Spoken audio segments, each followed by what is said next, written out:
கிறிஸ்துவுக்குள் பிரியமான சகோதரிகளுக்கு என் ஆண்டவரே இயேசு கிறிஸ்துவின் நாமத்தில் இனிய மாலை பொழுது. இன்றைக்கு நாம் ஒரு வசன தியானத்தில் தியானிக்க எடுத்துக்கொண்ட வசனம் 86வது திருப்பாடல், திருவசனம் 11.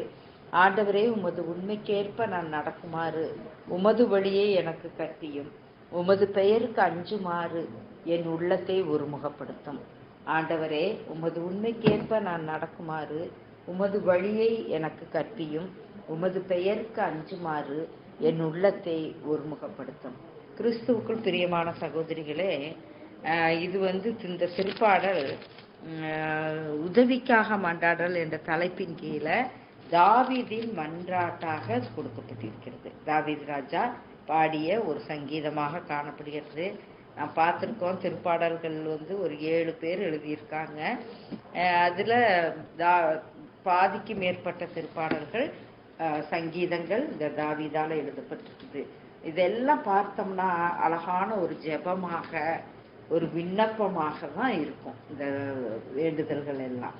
அப்போ இப்பொழுது உதவிக்காக மன்றாடுறாரு தாவீது. அங்கே இங்கேயும் அவரால் போரில் அலைக்கழிக்கப்பட்டு, சவுலால் விரட்டப்பட்டு, மகனால் விரட்டப்பட்டு அவர் ஓடிக்கொண்டே இருக்கிறாரு. அப்போ சொல்றாரு, ஆண்டவரை பார்த்து கேட்கிறாரு, எனக்கு பதில் கொடுங்க, என்னோட விண்ணப்பத்துக்கெல்லாம் செவி கொடுங்க என்று சொல்லி அவர் ஜெபத்தோடு இந்த மன்றாட்டை செய்து சொல்லும்போது இந்த 11வது வசனம் வருகிறது. என்ன கேட்கிறாரு தாவீது? உமது உண்மைக்கேற்ப என்னை வழி நடத்தும். இது மாதிரி நாம கேட்கிறோமா ஆண்டவரிடத்துல? நம்ம ஜெபிக்கிறோம், நம்மளுடைய தேவைகள் ஏராளமாக நம்ம ஆண்டவரிடத்துல சொல்றோம். நோயில சுகமாகணும், என் பிள்ளைக்கு அது வேணும், இது வேணும், என்னோட பிள்ளை நல்லா படிக்கணும், வேலை கிடைக்கணும், நல்ல உயர்ந்த படிப்பு படிக்க இடம் வேணும், அதெல்லாம் கேட்கிறோம். நமக்கு நல்ல சொத்து வேணும், சுகம் வேணும், பதவி அந்தஸ்து எல்லாம் வேண்டும் என்று கேட்கிறோம். ஆனா இது போன்றது ஒரு மன்றாட்டை நாம் இதுவரை ஆண்டவரிடத்துல எழுப்பி இருக்கிறோமா என்பதை சற்று ஆராய்ந்து பார்ப்போம். கிறிஸ்துவுக்குள் பிரியமானவர்களே, ஆண்டவருடைய வழிகளில் உண்மையாக நடக்குமாறு உங்க வழியை எனக்கு காட்டுங்கப்பா என்று சொல்லி நம்ம ஆண்டவரிடத்தில் கேட்கும்போது அவர் நமக்கு அவருடைய வழியை கற்பிக்கிறார். ஏனென்றால் நம் தூய ஆவியானவரை கேட்கும் பொழுது அவர் தான் நமக்கு ஆலோசனை சொல்லுகிறவராக, நம் நடக்க வேண்டிய வழியை போதிக்கின்றவராக பார்க்கிறோம் இன்னொரு இடத்துல. அப்போ கிறிஸ்துவே அந்த உண்மையாக இருக்கிறார். ஏன்னா அவர் சொல்லியிருக்கார், நான் தான் ஒரு வழியும் உண்மையும் வாழ்வும் சத்தியம் என்று சொல்லியிருக்கிறாரு. அப்போ அந்த உண்மை என்பதே நம்மளுடைய கிறிஸ்து. அப்போ அவருக்கேற்ப வாழ, அவருடைய வழியில் நடக்க உம்முடைய பாதைகளை எனக்கு கற்றுத்தாரும், உமது வழியை எனக்கு கற்றுத்தாரும், உமது பெயருக்கு அஞ்சுமாறு எனது உள்ளத்தை ஒருமுகப்படுத்தும்.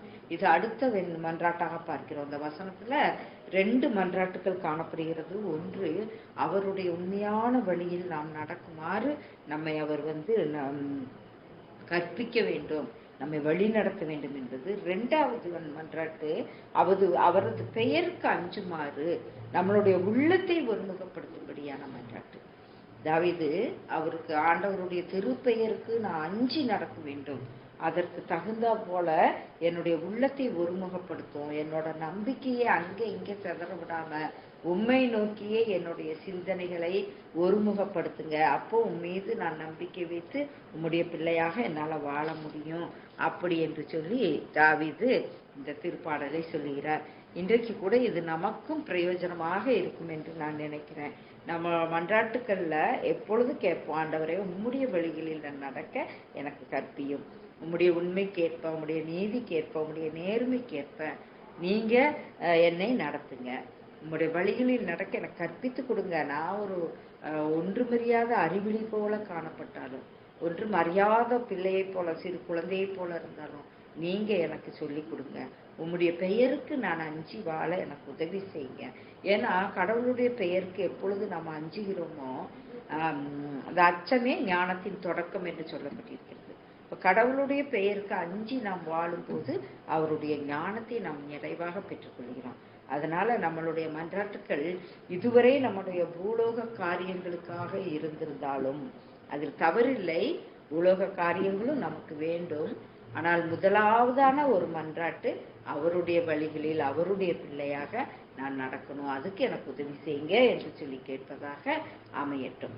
அப்போ அவருடைய வழிகளில் அவரை போல அவருடைய சாயலில் நாம் இருக்கிறோம். அவரது சாயலில் நாம் நடக்கும் பொழுது, அவருடைய வார்த்தைகளின்படி நாம் நிலைத்து நிற்கும்போது இந்த உலகத்தின் ஆசீர்வாதம் எல்லாவற்றையும் பெற்றுக்கொள்கிறோம். ஏன்னா முதலாவதாக அவருக்கும் அவருக்குரிய மேன்மையும் நம்ம தேட வேண்டும். தேடுனா இந்த பூலோகத்தில் எல்லாம் நமக்கு கூட கொடுக்கப்படும் என்று ஆண்டவர் இயேசு சொல்லியிருக்கிறார். ஆகையினால் இந்த வசனத்தின்படியாக ஜெபித்து ஆண்டவரிடத்தில் நம்மை ஒப்பு கொடுப்போமாக. ஆமென். அன்பின் பரலோக தந்தையே, இந்த அருமையான வேளையில் இந்த சங்கீதம் 86:11 திருவசனத்திற்காக நன்றி செலுத்துகிறோம். ஆம் தந்தையே, அப்பா, இதோ உம்முடைய உண்மைக்கேற்ப நான் நடக்க எனக்கு உம்முடைய வழிகளை எல்லாம் கற்பித்தரணும். உமது பெயருக்கு அஞ்சி நான் நடக்குமாறு என்னுடைய உள்ளத்தை ஒருமுகப்படுத்தும். உம்மை தவிர வேறு தெய்வம் இல்லை என்று சொல்லி நாங்கள் அறிக்கையிடுகிறோம்.